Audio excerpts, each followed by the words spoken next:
Let's talk about forgiveness. Forgiveness is the cornerstone of emotional wellness. Christ himself talked about forgiveness as being maybe a prerequisite for having your prayers being heard, because he said if you got a gift and you're coming to the altar with it, but you got offense against your brother, don't come to the altar with it, man. Go and reconcile first and be one, be reconciled. Don't have any kind of resentment, unforgiveness against people. Forgiveness is the key to emotional stability. Forgiveness is also a choice. People can choose to hold a grudge. They can choose to let it go. There are people, and we probably all know them, that they have a hard time forgiving. And as a result, they may be easily offended. Now, everything offends them. We might even call them snowflakes because they melt so easily, because they get offended so easily. They can't even put up a good argument because they're offended. And they can't be objective. All they have is this tunnel vision concerning how they're going to protect their offense.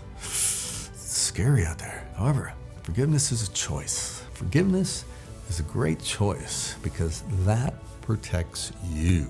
It protects your heart. It keeps you in a wonderful place of harmony with life, with nature, with our Creator, with creation, and forgiveness is a great tool, a great choice. This reminds me of a sailor I saw walking on the beach, and he had to be from Oklahoma because he was wearing his cowboy boots and his cowboy hat and his gym shorts, and he's walking on the beach and just enjoying the salt and the sea and the air, and pretty soon he looks up and he sees a seagull, and the seagull takes a dump and it lands right on his nose.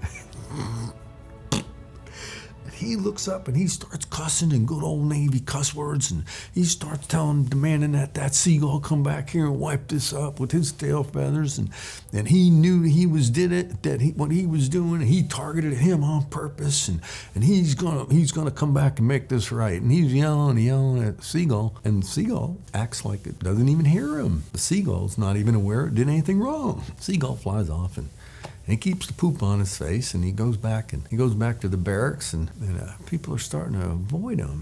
They're saying, man, he's really twisted.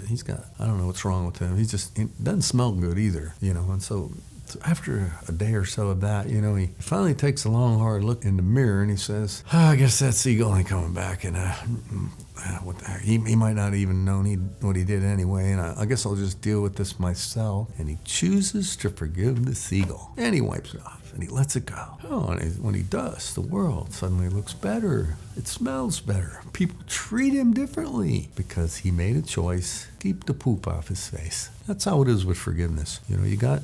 Somebody does you wrong, you got your little offense, you get a little ruffled. And so if you don't let them go, what you do is you put them in here. You go, I don't like that. So whatever you don't like, you put it up here and you keep it in the memory banks of unforgiveness, things I need to pay people back for, and you keep it in there. And so you got in this little cage in your mind. So now you're filtering all these thoughts through this little cage of that thing that you don't like. And gradually you're becoming like that thing you don't like. Every now and then you take them out of the cage, you throw them up there like a hologram, and you tell them off. You tell them all the stuff you wish you would have said. You would have said it if you just felt strong enough or empowered, or whatever reasons you didn't say it. But you didn't say it. But you can say it now because you got them right where you want them, in the cage of your mind, and you're becoming just like the person you resent, little by little by little. Forgiveness is a great tool. Don't become a prisoner of war, guarding your resentment, staying missing in action because you're afraid to let it go. Wipe the poop off your face. Engage life. Come back and live.